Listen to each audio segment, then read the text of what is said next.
सादर नमन दोस्तों। आज मैं आपको सुनाऊंगी अपने द्वारा लिखी कहानी लल्लू। जी हाँ, लल्लू। तो सुनिए। बेटा हुआ है। नर्स ने जैसे ही ये खबर दी तो अम्मा चहक उठी और बोली, अरे लल्लू तो बाप बन गया, छोटा लल्लू आया है। जी हाँ, लल्लू।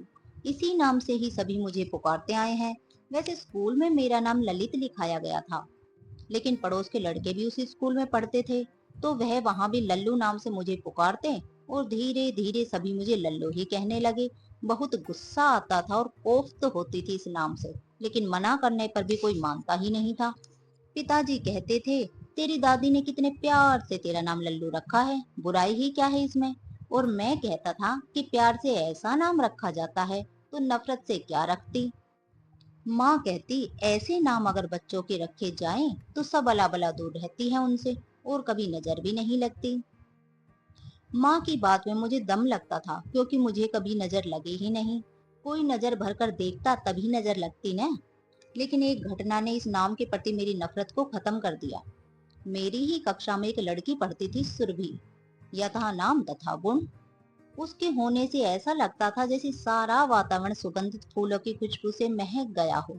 बहुत खूबसूरत परी सी और सबसे ज्यादा धनवान भी। एक वही थी जो स्कूल गाड़ी से आती थी। उसका ड्राइवर कैसे उसके लिए गाड़ी का दरवाजा खोलता और बंद करता था। उस वक्त वह एकदम महारानी लगती थी। वह मन ही मन मेरे मन में रहने लगी थी। मेरे दो पक्के वाले दोस्त थे, गगन और मगन। दोनों मेरी ही तरह पढ़ाई में ढीले और सेहत से पिलपिले। एक दिन सुबह सुबह गगन को सुरभि की गाड़ी से स्कूल आते देखा। यह तो एकदम से अप्रत्याशित घटना थी। हम उससे कुछ पूछते उससे पहले वह ही शुरू हो गया कि कैसे वह घर से आ रहा था और सुरभि ने गाड़ी रुकवाकर उसे लिफ्ट दी और रास्ते भर कितनी बातें करती हुई आई। मुझे मन ही मन उससे जलन हो रही थी और अपनी किस्मत पर गुस्सा आ रहा था कि ऐसा मेरे साथ क्यों नहीं होता। गगन ने लंच टाइम में फिर वही बातें शुरू कर दी। मुझे अनमना सा देखकर कहने लगा, अरे लल्लू, ज्यादातर बातें तो वह तेरे विषय में ही कर रही थी। मैंने हैरानी से कहा, क्या? और क्या? लल्लू को कब से जानते हो? कहाँ रहता है? वह पढ़ाई में मन लगाए तो और अच्छा कर सकता है। मैं उसे दोस्ती करना चाहती हूँ, लेकिन वह कभी बात ही नहीं करता और भी न जाने क्या क्या। क्या सच्ची में? और क्या, सच में ऐसा लगता है जैसे वह मन ही मन तुझसे। कहते हुए गगन और मगन ने एक दूसरे के हाथ पर ताली दे मारी। तुझे उससे आज ही बात करनी चाहिए। ऐसा न हो कि वह तेरा इंतजार करते करते किसी और से दोस्ती कर ले। लेकिन यार, तुम तो जानते हो मैंने कभी लड़कियों से इस तरह बात नहीं की।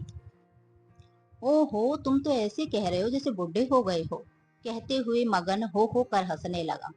अरे वहां देखो, वह अकेली खड़ी कुछ पढ़ रही है। यही मौका है उससे बात करने का, और डरते क्यों हो, हम है न साथ। गगन ने कहा। दोनों लगभग खींचते हुए मुझे वहां ले गए और मुझे उसकी तरफ धकेल कर दोनों रफू चक्कर हो गए। सुरभि ने किताब से नजरें हटाकर मुझे देखा।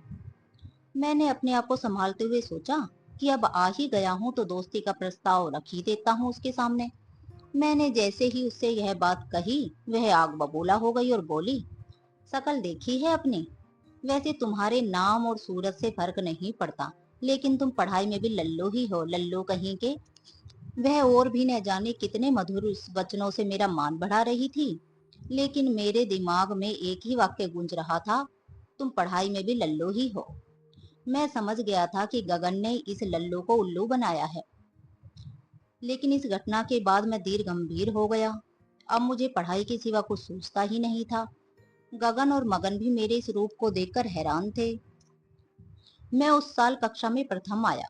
जब मेरा नाम प्रिंसिपल ने पुकारा और मैं मंच पर उनके साथ खड़ा हुआ, तभी वह पहला लम्हा था जब दिल ने कहा कि नाम से नहीं, इंसान काम से बड़ा होता है।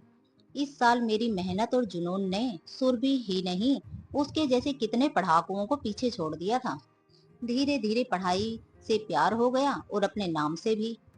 अब कभी मेहमानों के सामने पिताजी व अम्मा मुझे लल्लू ने कहकर ललित कहते तो मुझे बहुत परायापन महसूस होता था। मैं जब तब कह देता था कि लल्लू ही कह लिया करें। एक अच्छी नौकरी मिल गई मुझे बाद में, और एक खूबसूरत लड़की से मेरी शादी हो गई। लेकिन जब भी मैं पीछे मुड़कर अपने जीवन की सबसे महत्वपूर्ण घटना को सोचता हूँ, तो वही घटना मेरे जीवन में संजीवनी बूटी की तरह लगती है, और सुरभि को मन ही मन गुरु का दर्जा दे बैठा हूँ। तो दोस्तों यह थी मेरी एक छोटी सी कहानी लल्लू। उम्मीद है आपको पसंद आई होगी। कहानी सुनने के लिए हृदय तल से आभार आप सभी का।